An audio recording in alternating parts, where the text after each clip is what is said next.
नए नए छत्तीसगढ़ी गीत देखने सुनने के लिए हमारे YouTube channel Krishna music Navagarh को सब्सक्राइब करें, शेयर लाइक करें।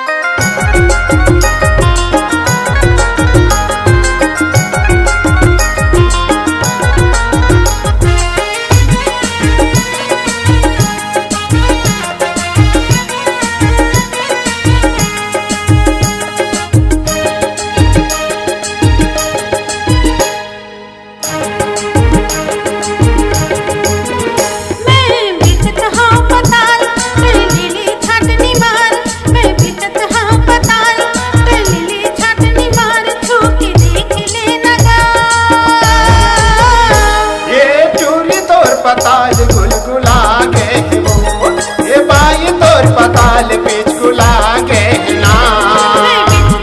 पताल लीली छाटनी मार मैं बिचत हाँ पताल लीली छाटनी मार छूकी देख ले लगा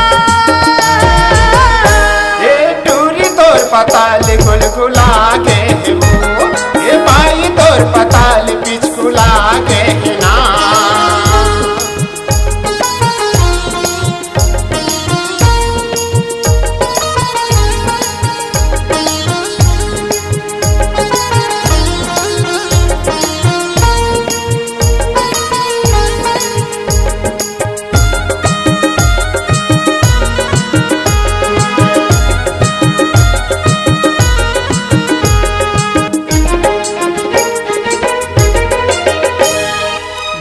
धरे गोल गोल टूरी मिर्चा बारी के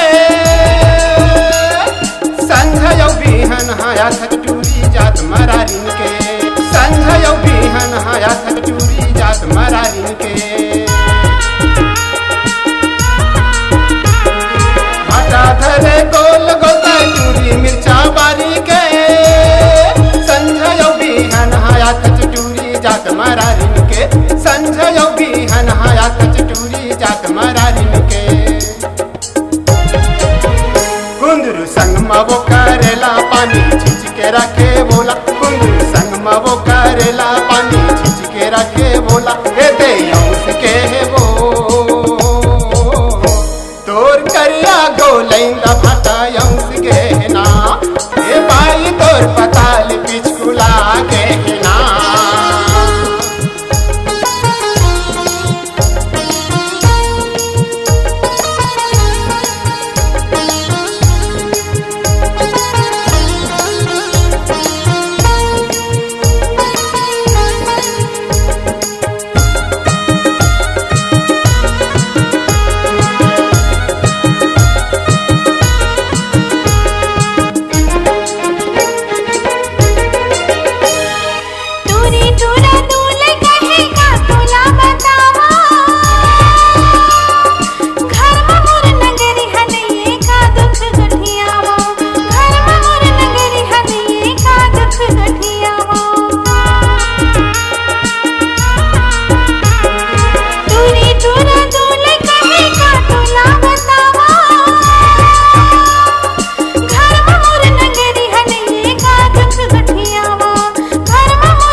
समझ के ले हूँ मैं कहत हवा तोला बने सुघर छाट के देबे माया करके मोला बने सुघर छाट के देबे माया करके मोला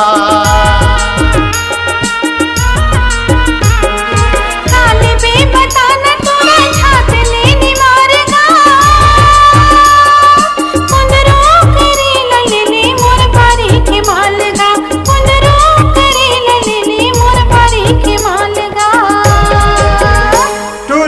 देवो करेला रंधे खोली में संझा के बेरा, टूरी दे देवो करेला रंधे खोली में संझा के बेरा। दे चीर के भर हूँ तोर दे करेला में टूरी पीस के वो मसाला, तोर दे करेला में टूरी पीस के वो मसाला। मैं बिचत हाँ पताल ले ले छाटनी मार, मैं बिचत हाँ पताल ले ले छाटनी मार, छोके देख ले नगा। ये टूरी तोर पताल